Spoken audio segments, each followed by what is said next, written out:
Hello, Georgia551 here, with another bit of American history, provided you've had American history. If you live in the States, you should probably know this by now. There are a couple of things Leominster was famous for. Hold on. Out of the way of the traffic.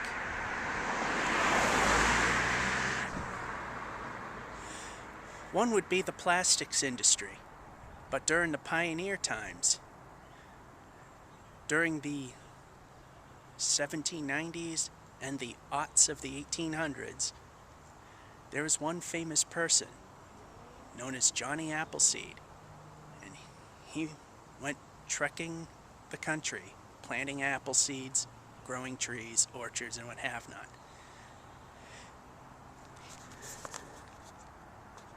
Around here was where his actual home was built.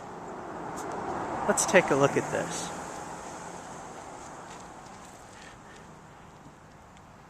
Near this site was born John Chapman, known as Johnny Appleseed, September 26, 1774 to March 18, 1845, Leominster Historical Society.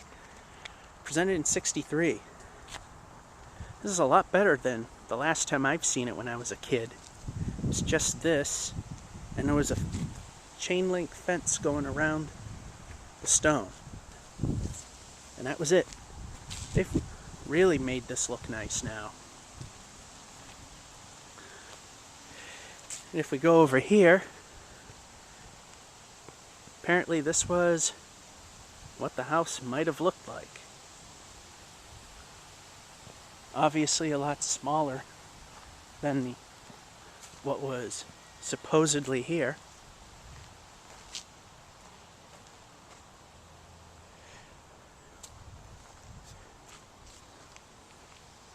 And this sign wasn't here at all last time I've seen it, which was almost 30 years ago. The birthplace of Johnny Appleseed. John Chapman, better known as Johnny Appleseed, was born in Leominster to parents Elizabeth and Nathaniel Chapman on September 26, 1774. They lived on what is now Johnny Appleseed Lane, very near this site. So we don't know if they really lived exactly in the spot. Nathaniel Chapman responded to the alarm on April 19, 1775, and was one of the Minutemen who marched in Captain John Jocelyn's company to Concord. Later, on to Cambridge Common, where he joined General Washington's Continental Army.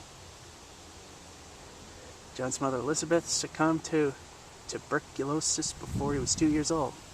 John lived in Leominster until he was 6 years old, then moved with the family to Longmeadow following his father's second marriage.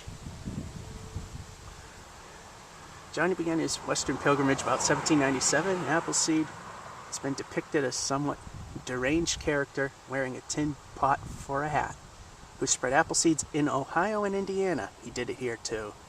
In reality, this pioneer orchardist was an astute and practical nurseryman who set out orchards and sold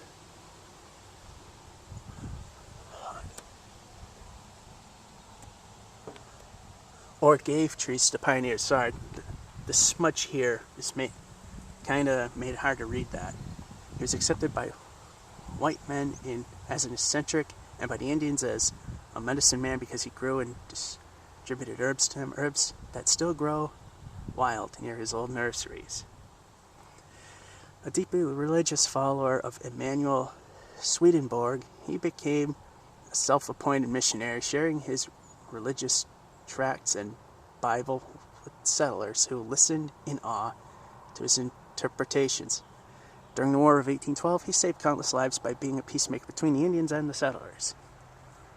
After braving nearly 50 wilderness winters in peace and harmony with the land, Johnny Appleseed died in Fort Wayne, Indiana, March 18, 1845. He had planted the seeds of love as an inherent preacher as well as apple trees throughout much of the Midwest. Walt Disney gave Johnny Appleseed worldwide recognition, with his 1948 release of Melody Time, in which Johnny Appleseed was depicted as an American folk hero. I've seen that film, have you? And then it just goes on about other facts like Johnny Appleseed stamp was issued September 24, 1966, first in American Folklore series.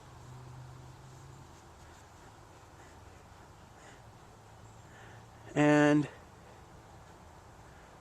other various things kind of related to Leominster Historical Society. There's the sign.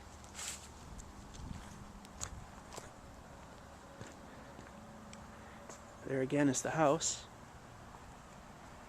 Let's see if they'll mind me stepping this way. And the back is fake. That's why it went off to the side when I was showing you that. And finally, the original piece of this whole thing, which used to be surrounded by chain link. This. Located by Florence Wheeler. Guess she was the one who figured out where this original house was. And there you have it. History of Johnny Appleseed. Hope you enjoyed it.